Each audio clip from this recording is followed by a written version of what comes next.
In 1999, Rob and Judy Grunstrom discovered an all-metal home priced at $100,000 in South Minneapolis. Even though it was only 1,000 square feet, the decision to buy was an easy one. It's exactly the house we wanted in the location that we wanted. 5 years later, the home is worth twice as much, but it's become priceless to the Grunstroms because it's a Lustron home. The Lustron Corporation built only 2,500 prefabricated houses like this between 1947 and 1950. Lustron homes are unique because every piece of the house, including walls, doors, and even the roof, are metal. Each of the 30,000 parts was made in a factory in Ohio and shipped to the home site on a truck. It took 7 men 72 hours to assemble one home, and they boasted that they could have a family up living in the house within a week.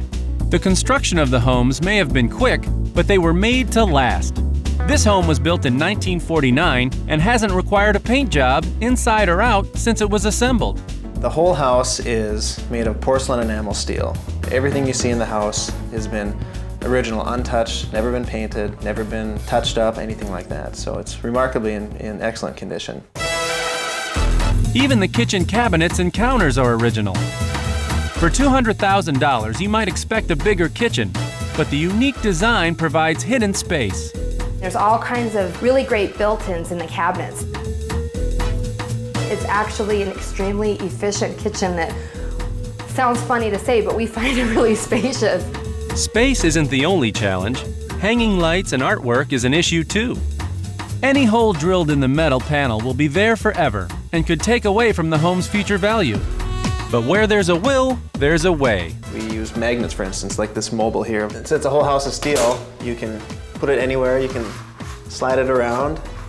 And other things such as this track lighting here is also suspended by magnets, so you can move this around and you can kind of take it with you. A $200,000 home in the city of Minneapolis is bound to be small, but the home's efficiencies help make up for its size.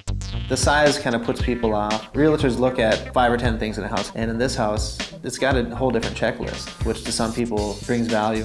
Pocket doors save space in the bedrooms, and it turns out the home is as easy to disassemble as it was to build. As you can see, all metal construction, revealing the track of the door, and if you need to repair any of the hardware, you can just access it from there.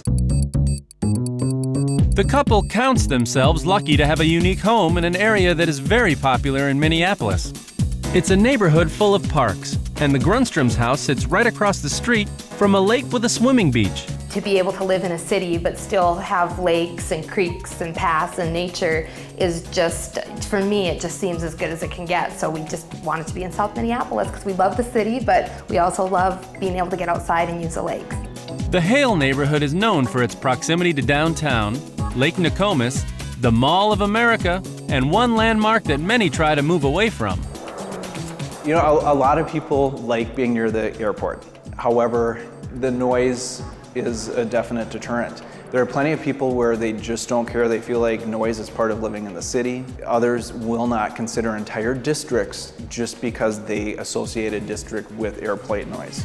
The Grunstroms qualified for new windows, sound insulation, and air conditioners paid for by the city.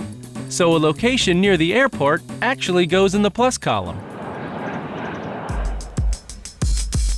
So what does 200 grand buy in Minneapolis? You get a 2-bedroom, 1,000 square foot home on the southern edge of the city. The price tag includes the neighborhood, the recent improvements, and its unique character. The Grunstroms wouldn't mind more room, but a lack of space is a trade-off for the privilege of living in a Lustron home.